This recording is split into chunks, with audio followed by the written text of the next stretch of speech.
Halo teman-teman, kali ini saya akan membahas tentang yang namanya 4 elemen daripada diet. Saya akan coba bahas lebih detail untuk teman-teman bisa memahami ya, kira-kira kalau sebenarnya sesungguhnya dalam mulut kita ada sumber kesehatan dan sumber kesakitan. Jadi ketika kita punya kreativitas atau ketika kita punya kemampuan untuk bisa memilih mana yang kita masukkan ke dalam tubuh kita, kapan waktunya, dan juga tentunya jumlahnya sesuai dengan kebutuhan kita, maka pada saat itu dia akan mengarahkan kita pada sehat dan sebaliknya.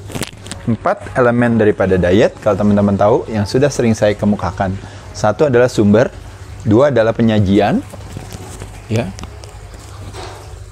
3 adalah jadwal, dan yang terakhir adalah jumlah. Yuk kita bahas satu-satu dulu teman-teman sekalian. Kenapa sumber menjadi sesuatu yang penting teman-teman sekalian?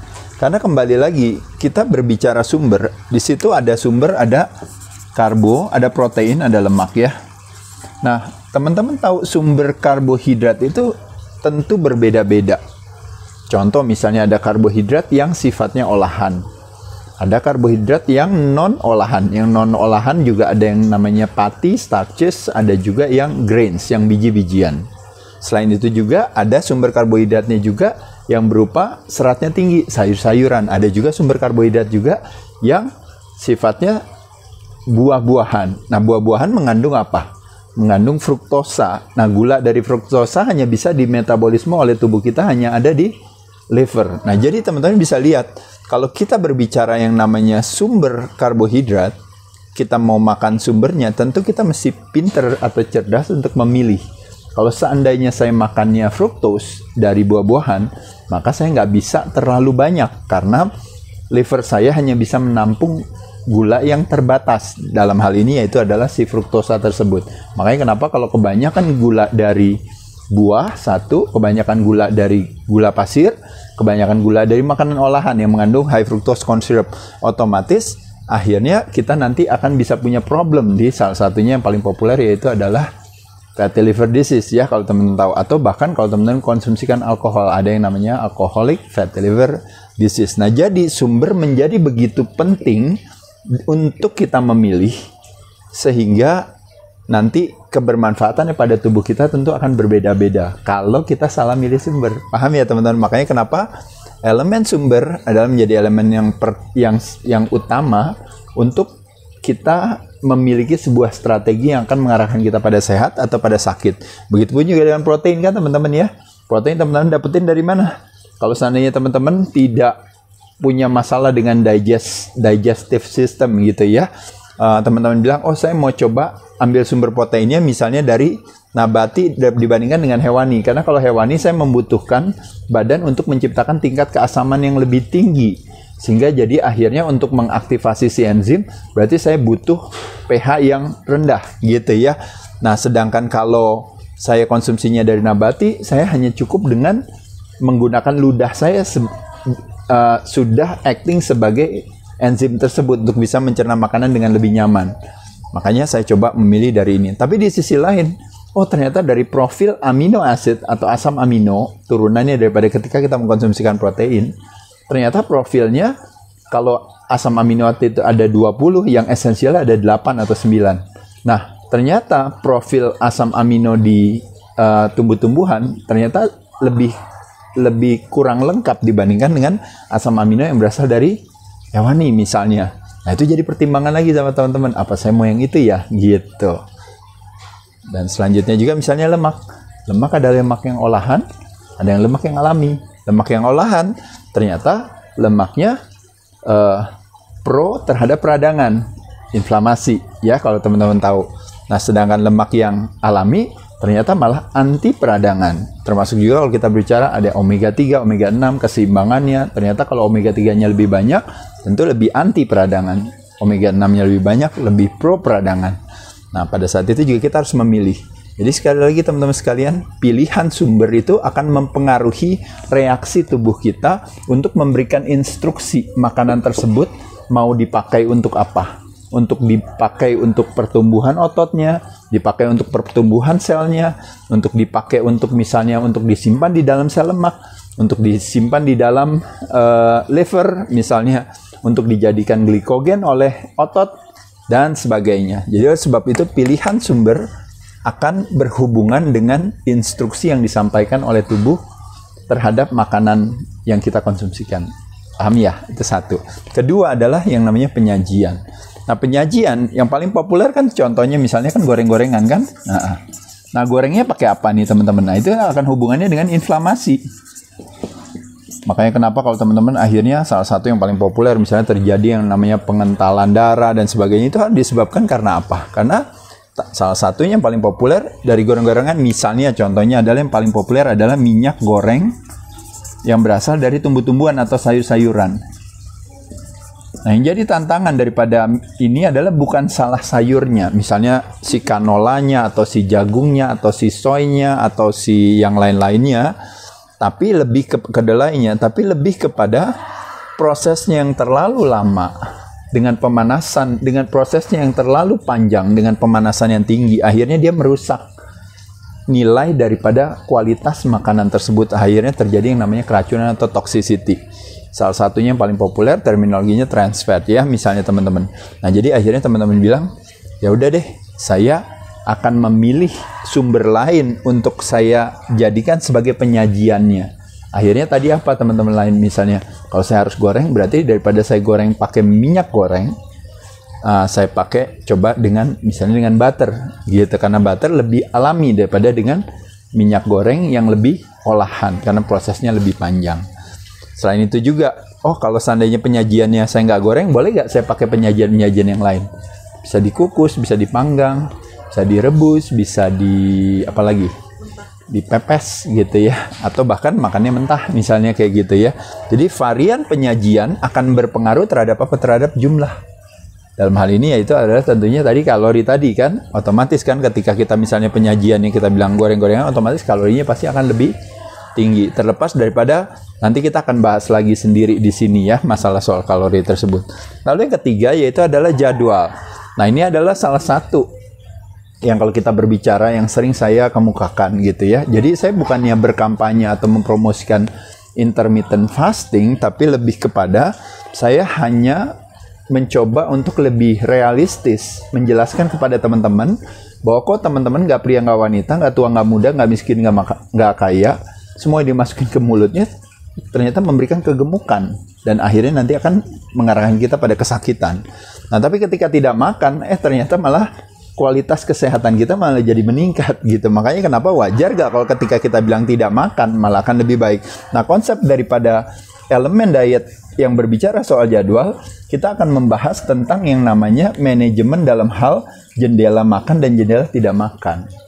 Nah, makanya kenapa di situ saya membuat berbagai strategi-strategi. Ingat ya, kayak contoh-contoh puasa. Misalnya saya bilang ada yang namanya 12-12, ada yang namanya misalnya 14-10, atau misalnya 16-8 gitu ya. Atau bahkan misalnya mungkin 20 atau 22, 2 atau 4 ya. Nah, teman-teman bisa lihat di sini. Jadi jendela makannya kita yang tadinya kita biasanya hanya tidak makan itu pada saat kita tidur di 8 jam, sedangkan 16 jam kita makan terus. Wajar gak kalau seandainya akhirnya kita terjadi kelebihan dari apa yang kita makan akhirnya disimpan di dalam sel lemak. Tapi kita mencoba untuk bermain, kita di sini kan kalah 30%. Tapi saya mencoba untuk memenangkan pertempuran tadi dengan 50%. Nah, kan aman kan gini ya. Nah, tapi hal ini juga strategi ini dilakukan tergantung ya, bukan buat ibu yang menyusui atau yang sedang hamil, atau buat adik-adik kita yang badannya krempeng, kurus, kering gitu ya. Tapi ini bagi orang yang memang kebanyakan yang kelebihan berat badan, akhirnya dia mencoba untuk mengurangi yang namanya jendela tidak makannya itu, akhirnya akan menjadi lebih dominan dibandingkan dengan jendela makan yang selama ini yang lebih dominan. Jadi karena kelebihan makan yang dialami, makanya kenapa teman-teman pasti ngecek body fatnya kan besar, tinggi sekali. Ternyata itu berpengaruh terhadap apa? Gula darahnya, tekanan darahnya, trigliseridanya, kolesterolnya, terjadi pengentalan darah dan sebagainya ya.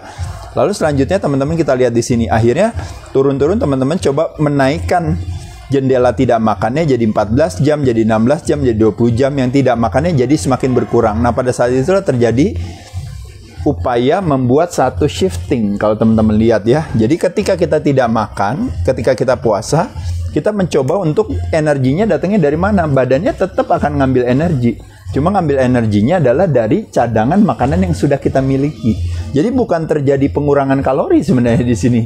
Tapi terjadinya adalah perubahan, kalau teman-teman tahu, perubahan daripada kecerdasan badan untuk mencari sumber energi dari tempat yang lain. Selama ini kan tergantungnya kan sama makanan yang barusan teman-teman konsumsikan. Tapi kalau teman-teman puasa, maka dia akan ngambil dari cadangan makanan yang teman-teman udah punya, gitu.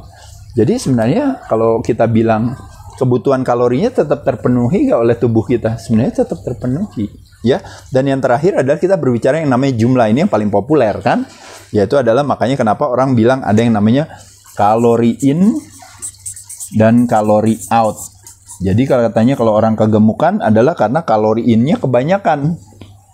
Kalau seandainya dia nggak gemuk, berarti kalori out-nya yang lebih banyak sehingga jadi akhirnya dia bisa lebih langsing. Dan selanjutnya, ini juga salah satu juga upaya, makanya kenapa ada pendekatan kalori restriction.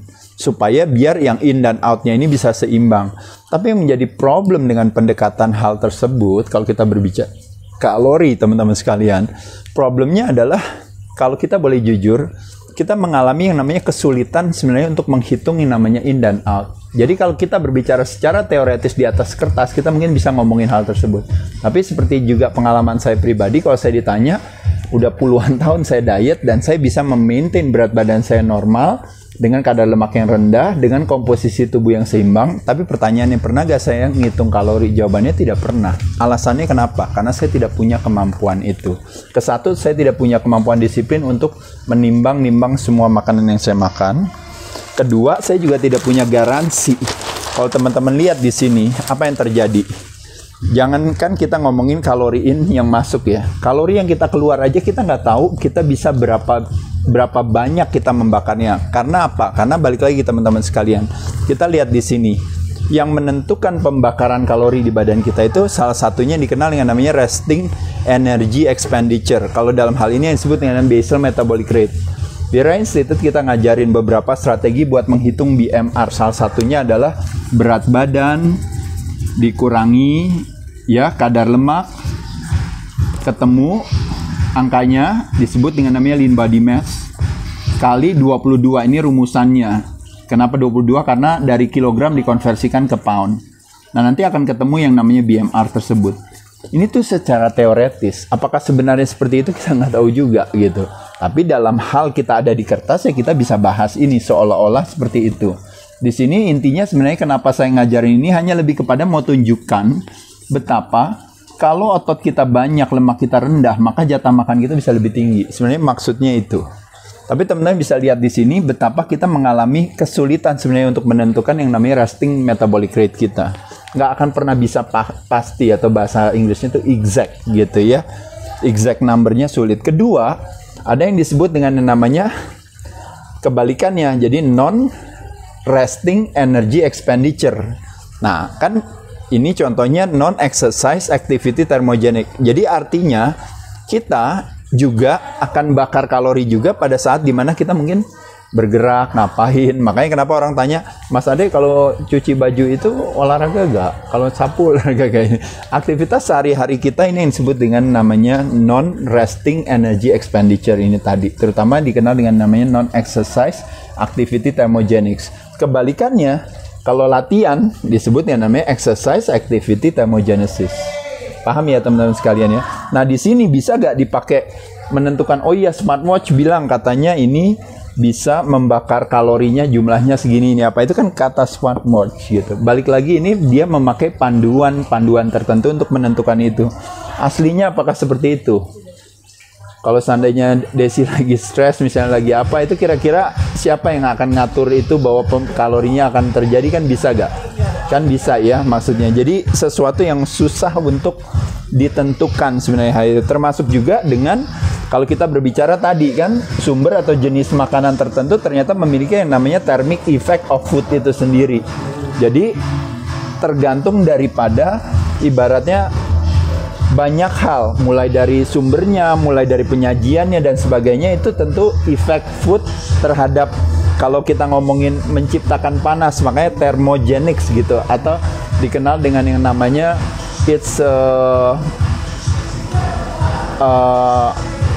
panas dalam fancy terminologi disebut yang namanya termik gitu ya. Jadi menciptakan panas. Nah, pada saat itu terjadi pengurangan jumlah kalori yang kita konsumsikan karena ada efek termik tersebut di badan kita. Nah, jadi gimana cara ngitungnya itu juga nggak tahu juga gimana juga. Jadi dari sini kita bisa lihat bahwa apa yang kita keluarkan itu kita nggak punya exactly kira-kira berapa sih yang kalori yang benar-benar yang udah kita bakar. Nah, kita nggak punya satu kemampuan itu gitu teman-teman sekalian. Tapi ini sekali lagi saya katakan tadi bukannya nggak bisa atau apa, tapi saya hanya cuma menjelaskan kepada teman-teman adalah bahwa begitu banyak faktor yang akan mempengaruhi hal ini. Makanya banyak teman-teman yang kadang-kadang nggak ngitung kalori dan sebagainya, ya nggak kenapa-napa juga gitu loh maksudnya. Lalu begitupun juga yang kalori yang masuk juga pun sama. Kita sulit menentukan juga karena mulai dari penyajiannya, ada penyajiannya mentah, lalu penyajiannya yang tadi dipanggang, dibakar, di ini apa, tentu akan berpengaruh terhadap jumlah kalori tersebut. Belum lagi ternyata juga orangnya punya masalah dengan digestive systemnya juga. Masing-masing orang beda-beda lagi. Lalu juga kandungan labelnya masing-masing juga berbeda. Nah, cuma teman-teman bisa lihat di sini, oh ya, ini berdasarkan kandungannya dikatakan seperti ini. Kita tahu dari mana? Pasti nggak itu, yakin nggak? What's in the label is in the bottle. Kita juga nggak terlalu tahu juga. Nah, kalaupun juga kita tahu, gitu. Kalaupun juga kita tahu, oh jadi saya tahu nih sekarang jumlahnya segini. Berarti strateginya apa buat menurunkan berat badan? Saya harus cut si kalori itu 50% dari itu. Tapi apa yang terjadi dengan saya cut kalori itu? Ingat sekali yang sering saya katakan kepada teman-teman, badan kita terlalu cerdas. Ketika kita menciptakan restriction, dari katanya aja udah terjadi sebuah pemaksaan atau keharusan, atau yang namanya pembatasan. Nah, pada saat itulah maka yang terjadi adalah badan akan mengalami kelaparan yang amat sangat teman-teman sekalian. Dan pada saat itulah akhirnya gagal total kita dalam melakukan strategi tersebut. Makanya kenapa saya katakan tubuh manusia begitu cerdasnya, sehat bersahabat dengan pertemanan hati, sakit bersahabat dengan perlawanan hati. 95% orang yang berdiet gagal gara-gara sekali lagi semuanya pendekatannya maksa. Tapi sekali lagi teman-teman, banyak diet yang sukses juga pada saat dimana waktu dipaksakan akhirnya dia jadi lebih bagus. Nah, itu berlaku bagi siapa? Berlaku bagi orang-orang yang disiplin, yang berniatan emang itikatnya mau jadi atlet, yang memang punya background yang memang pada dasarnya proper dalam hal oh saya mau apa, dan dia bersedia untuk hidup dengan konsekuensinya. Jadi sekali lagi sudah saya katakan tadi, kalau orang tanya sama saya, Mas Ade, kalau seandainya saya mau ngitung kalori ya gitu, saya mau timbang-timbang makanan ini, coba kita lihat. Kalau teman-teman yang memang sangat rajin ya, emang hobinya mungkin panggilan hatinya di sana, punya latar belakang disiplin yang tinggi, dan emang niatan banget kepengen jadi atlet dan sebagainya, saya yakin pendekatan ini bisa dilakukan. Tapi bagi kebanyakan orang, nah ini jadi makanya saya bilangin, bagi kebanyakan orang, biasanya orang harus menghitung kalori setiap hari dan harus menimbang makanan setiap hari adalah bukan sesuatu yang applicable, yang bisa dilakukan setiap hari. Contohnya paling gampang, saya aja udah jadi atlet, saya aja kurang disiplin apa, saya aja nggak melakukan hal itu. Maksudnya itu yang saya mau katakan. Jadi teman-teman di sini bukannya saya katakan ibaratnya menghitung jumlah itu salah, nggak ada masalah. Tapi paling tidak teman-teman saya berikan semacam latar belakang aja, alasan atau tantangan-tantangannya ya ketika kita harus menghitung kalori itu, atau apalagi kita beranggapan bahwa kalau kita nggak menghitung kalori berarti akan salah. Jawabannya tentu tidak. Maka kesimpulan yang bisa saya sampaikan sama teman-teman, kalau bagi saya pribadi, jadi kebutuhan untuk memilih sumber makanan itu jauh lebih penting dibandingkan dengan kebutuhan untuk menghitung jumlah makanan. Paham ya teman-teman sekalian? Jadi kebutuhan untuk memilih sumber makanan atau jenis makanan menurut saya jauh lebih penting dibandingkan dengan kebutuhan untuk menghitung jumlah makanan. Makanya kenapa kalau kayak kita lihat lagi di sini tadi, maka saya akan selalu berfokusnya kemana? Ke sumber dan ke jadwal. Jadi di sini mainannya puasa, di sini mainnya pemilihan sumber makanan. Jadi sekali lagi teman-teman bisa lihat ya, Membayangkan kalau ada istilah yang namanya low satiety per kalorinya daripada sebuah makanan itu misalnya rendah, jadi makanan itu nggak mengenyangkan bagi kita, maka makan kita pasti akan banyak. Biasanya kalau kita konsumsinya karbo. Kebalikannya kalau seandainya kita makannya biasanya fibrous atau misalnya protein atau fat yang ada di protein, nah pada saat itulah dia memiliki yang namanya high satiety per kalorinya tinggi. Jadi satiety per kalorinya menjadi tinggi. Maka pada saat itulah kita makannya sedikit. Nah ini kalau istilahnya kalau kita konsumsi ini artinya terjadi yang namanya badan memberikan instruksi kepada tubuhnya untuk merilis satiety hormone. Misalnya contohnya misalnya peptide YY atau misalnya apa istilahnya namanya?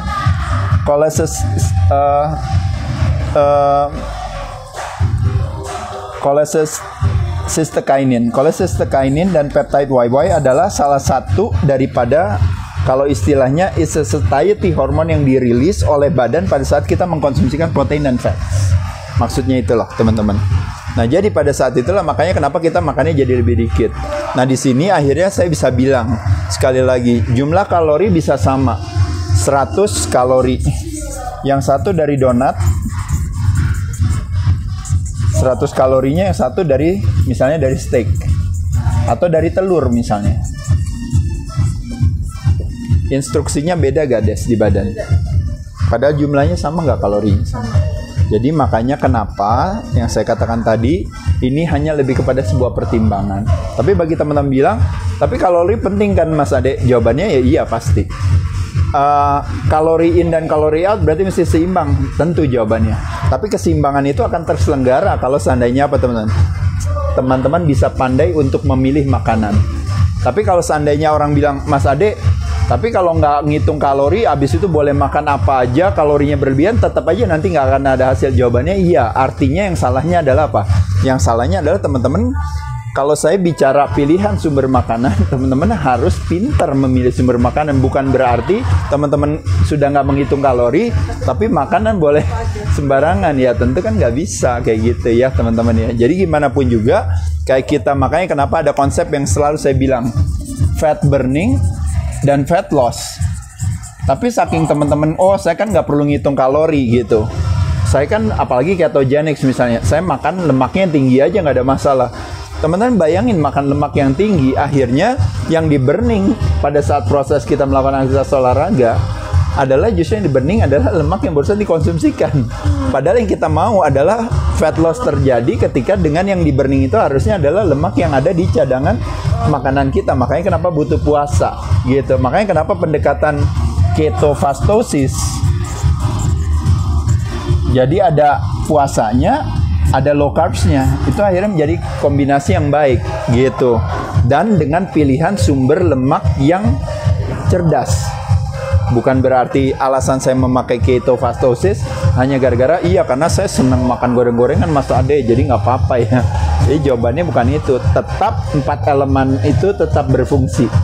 Tapi teman-teman mesti cerdas. Tapi kalau saya mengerucut untuk fokus kira-kira apa sih prioritasnya Mas Ade, maka prioritasnya adalah lebih kepada what and when rather than how much.